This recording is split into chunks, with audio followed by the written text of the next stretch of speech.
Estamos de vuelta ya con más de Noticias Express, 10:48. Vamos a ir a noticias internacionales porque la cuñada del presidente de Perú, Pedro Castillo, se entregó finalmente a las autoridades de su país. Recordemos que estaba prófuga de la justicia. Es investigada por presunto lavado de activos, lo que genera otra situación de presión en el entorno, en este caso, del presidente peruano. Conversamos de este tema. Estamos en contacto con Carlos Scaffi, analista internacional, director del think tank Relaxiona y profesor de la Pontificia Universidad Católica del Perú. ¿Cómo está, Carlos? Gracias por el contacto. Hola, Sebastián, ¿cómo estás? Mis saludos desde Lima. Gracias por conversar con nosotros. Carlos, bueno, en momentos que son complejos para el presidente Pedro Castillo desde hace un buen tiempo y justo cuando se cumple un año desde que ha asumido, se ve envuelto además en otra situación que en este caso vincula a la cuñada, a su familia, ¿no?, de Pedro Castillo. Cuéntanos primero cómo se está discutiendo este tema en Perú en relación al presidente y al momento frágil que está viviendo desde el punto de vista político por las faltas de respaldo que tiene el mandatario. Con mucho gusto, Sebastián. Mira, estamos frente a lo que podría ser interpretado como el último acto de la administración del presidente Pedro Castillo, este profesor rural, líder de izquierda, quien prometió renovar el sistema político y económico para abordar la pobreza y la desigualdad, y que, hay que decirlo, usando una muy poderosa frase de campaña: no más pobres en un país rico, palabra de maestro. Hoy nuevamente, Sebastián, es indicado como líder de una organización criminal y además involucra a su círculo más íntimo. Como bien tú lo decías ayer, su cuñada Jennifer, a quien además trata como una hija, se entregaba a la Fiscalía de la Nación. Afuera del edificio se montó un show mediático en donde apoyaban a Jennifer, y de alguna forma esta joven de 26 años la querían promover como una figura, como una lideresa, sí, que le hacía un favor en este caso a la administración del presidente Pedro Castillo, entregándose a la Fiscalía de la Nación. Las razones de esta investigación básicamente es una acusación fiscal por corrupción como presunta integrante de una agrupación delictiva. Recordemos que son 16 parientes de la pareja presidencial los que en este minuto tienen cuestionamientos, denuncia, y de estos 16, 6 actualmente de este grupo de allegados a la familia enfrentan una investigación ante el Ministerio Público. Pero hay que recordar, y para contextualizar un poco y la audiencia pueda comprender, que en junio recién pasado, a menos de un año de que la administración del presidente Castillo cumpla su primer año de gobierno, ya la Fiscalía de la Nación iniciaba una investigación en el que también señalaban al presidente Castillo como líder de una organización criminal en ese momento por haber obtenido beneficios ilegales de los contratos que se habrían suscrito con el Ministerio de Transporte y Telecomunicaciones, ministerio que para efectos nuestros sería el de Obras Públicas. ¿Carlos? Y en esta, sí, adelante. Sí, es que me gustaría que pudiéramos ir aterrizando ciertos conceptos de lo que hemos hablado. Cuando hablamos de una organización criminal, estamos hablando de una situación que es mucho más compleja que un caso aislado, ¿no?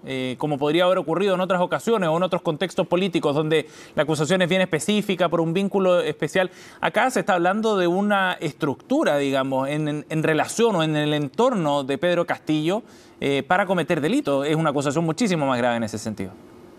Absolutamente, ¿no? Y concretamente respecto de la acusación que se tiene sobre Jennifer Paredes, es porque ella habría ofrecido, de hecho hay vídeos que dan cuenta de ello, ofrecía desarrollar obras en básicamente el centro del país, particularmente en un poblado de Cajamarca, en un pueblo de Cajamarca, zona oriunda del presidente Pedro Castillo. Ofrecía ejecutar obras públicas y además con una chaqueta en donde estaba el nombre de la empresa para la que ella prestaría servicios, ¿no? Entonces, esas son las acusaciones que involucran al tejido familiar, además de las que te decía que estarían involucrados en la primera investigación al propio Ministerio de Transportes y Comunicaciones, en donde se involucra y está en condición además de fugado el exministro de ese sector.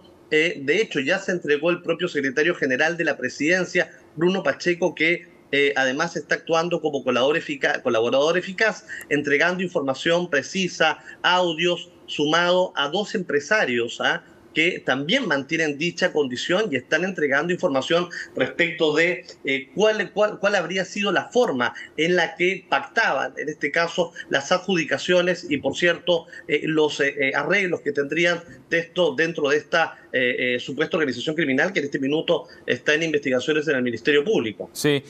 Carlos, tú hablabas del último acto, ¿no? Es que podía ser entendido esto como un último acto. ¿Por qué? ¿Cuáles pueden ser las repercusiones políticas que tenga todo esto y en qué pie está hoy día Pedro Castillo?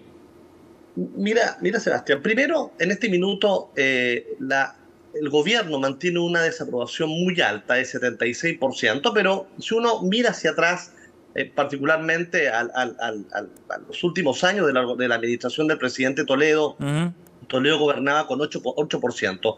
Pero lo que nunca se había visto, Sebastián, es que un presidente en funciones fuera acusado como líder de una organización criminal, fuera sindicado como un líder de una organización criminal. Por otro lado, la sensación que hay en la calle es de hastío, es de rechazo, es de que las expectativas, sobre todo, Sebastián, en el peruano delante, que albergó muchas expectativas en la administración de Castillo, lo que él ofrecía, hoy se sienten diluidas. Y el reclamo social proviene del centro del país. Ajá. Y particularmente de provincias, Sebastián, que fueron los bastiones de votos de Castillo. Sí. Por tanto, uno podría determinar 3 escenarios.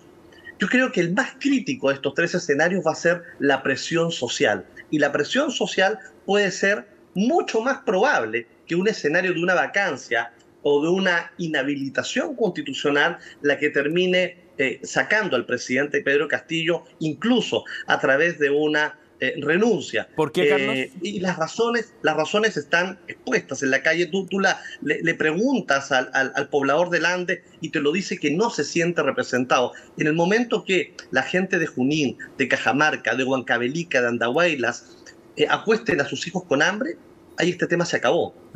Es muy fuerte. Perú mantiene 3 países en uno, muy distintos. La costa muy distinta a la sierra y la sierra muy distinta a la selva. Carlos, y en ese sentido, ¿de cuánto tiempo estamos hablando, digamos, para que se gatille otra crisis? Digo otra porque ya son varias consecutivas, ¿no? Ha habido años muy turbulentos, pero para que se gatille una crisis contra el presidente Castillo. Mira, a ver, en Perú yo siempre uso una frase, que en Perú cualquier cosa puede pasar. Si tú me preguntas tiempo, esto va a depender mucho, por ejemplo, te decía, si es que en efecto el exministro de Castillo, el señor Silva, se entrega a la justicia y mantiene pruebas fehacientes, o sea, no habría forma en cómo se pueda sostener esto. Claro. La entrega se ha dicho que podría ocurrir en una semana más, ¿ah? Los antecedentes están expuestos, la fiscal nacional ha sido muy concreta, muy específica en que no va a tener ningún miramiento respecto de quién pueda tratarse, claramente refiriéndose al primer mandatario de la nación. Sí. Así que estamos en este minuto en un compás de espera que podría ser de 1 a 2 semanas. Pero ojo, te reitero, en Perú cualquier cosa puede pasar.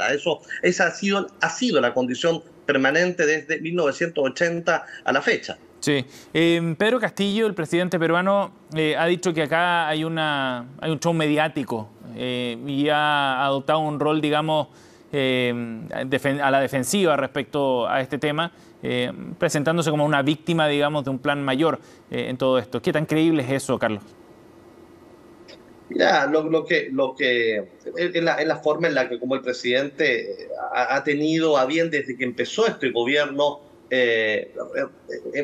representarse y desarrollar algún tipo de vocería respecto a medios. Ha sido la constante. Pero lo que sí te puedo decir yo es que en los medios hay objetividad sobre hechos fácticos, reales. Por otro lado, claro, la agenda de esta administración es muy reactiva, es una agenda mediática que está enfocada en desarrollar contención mediática. Por tanto, no es de extrañarse el comentario que desarrolla el presidente Castillo respecto de los medios. Vuelvo a decirte, se habla sobre hechos fácticos. Sí. Vuelvo a decir, es la sensación que hay en la calle, que está en los jóvenes, que es de manera permanente. Y fíjate algo que viene a ser triste, Sebastián, es que la sociedad peruana está tan acostumbrada a esto que se tiende a normalizar, pero en este minuto es tal el nivel, vuelvo a decirte, sindicado como líder de una organización criminal, que la tolerancia se agota.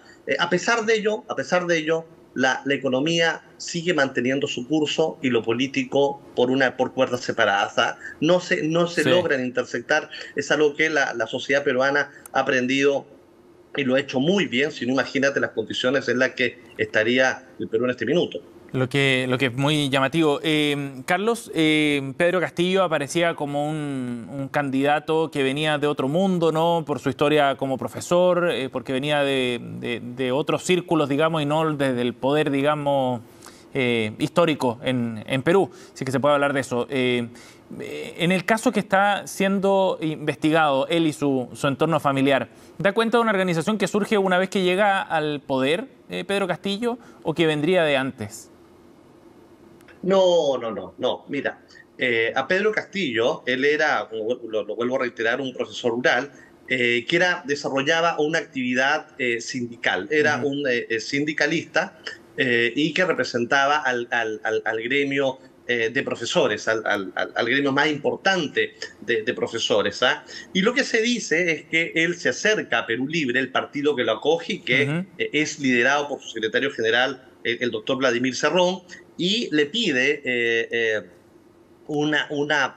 quería ser candidato y tener una curul para postularse al Congreso por Cajamarca. Toda vez que el líder de esta agrupación, de este partido político, hoy Perú Sí. Libre, estaba inhabilitado, le dice y ve el capital, cierto capital político que podría tener Pedro Castillo, le ofrece la presidencia de la República. ¿Ah? Y es así que gana. Y gana porque además era una figura que políticamente era muy representativa. Representaba al peruano adelante, representaba a los profesores, representaba a quienes no tenían expectativas. ¿Ah? Entonces, como era lógico, comenzó a calar con mucha fuerza.